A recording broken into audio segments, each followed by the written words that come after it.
हू न को वॾो सियासतदान हो न ई को वॾो फनकार या अदाकार, पर पोइ बि संदसि विछोड़े ते लॻे ईअं थो ॼण सॼी सिंध सोगवार आहे।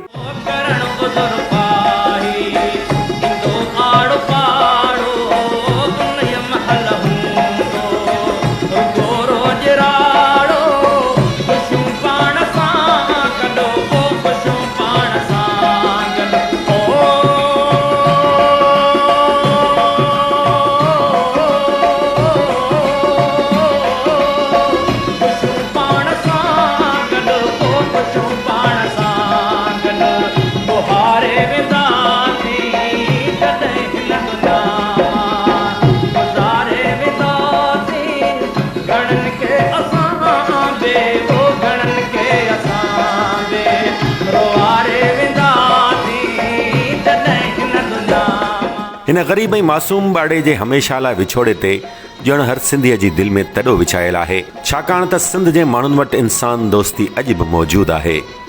सिंध जा माण्हू कंहिं ज़ालिम सां बीहण बदिरां मज़लूम ऐं मिसकीननि सां बीहण खे पसंदि कनि था।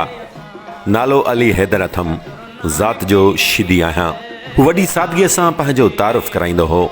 काज़ी शम्स बांभण ऐं उर्स कालरू जी रिपोर्ट मूजिबि टंडे अलायार हैदराबाद रोड ते बस ऐं रक्षा विच में टकर जे नतीजे में अली हैदर ऐं हिकु मदरसे जो ॿारड़ो फोत थी विया, जॾहिं त केतिरा ई ज़ख़्मी थी पिया। सिंध जे उन्हनि खूनी रोडनि ते रोज़ अलाए केतिरा ग़रीब अली हैदर बदमस्त गाॾियुनि जे टकर में पंहिंजूं हयातियूं विञाए वेहंदा आहिनि, पर ही पुलिस, ही निज़ाम ऐं हीअ सरकार ग़रीबनि जे खून ते कंहिं खां को पुछाणो करण लाइ तयारु नाहे। रोडनि रस्तनि ऐं ट्रैफ़िक जे तबाह थियल सिस्टम खे ठीकु करण लाइ तयारु नाहे। अॼु अली हैदर हलियो वियो, सुभाणे कंहिंखे यादि बि न हूंदो। पोइ रोज़ अलाए केतिरा ग़रीब अली हैदर ईअं ई रोडनि ते चिभाड़जंदा रहंदा। टंडे अलायार ज़िले जे हिन मिसकीन ऐं यतीम ॿारड़े गुरबत ऐं पंहिंजनि पारां ॾिनल ॾुखनि ॾोजरनि खे खिलंदे खिलंदे बर्दाश्त कयो। वाक़ई मुड़ुसु माण्हू सिंधी हो। हू जेसीं जीअर हो सभिनी जे मुख ते मुर्कूं आणींदो हो ऐं वियो त सभिनी खे रुवाड़े वियो आहे। अलाह पाक खेसि जन्नत जे चमन जो गुलाब बणाए।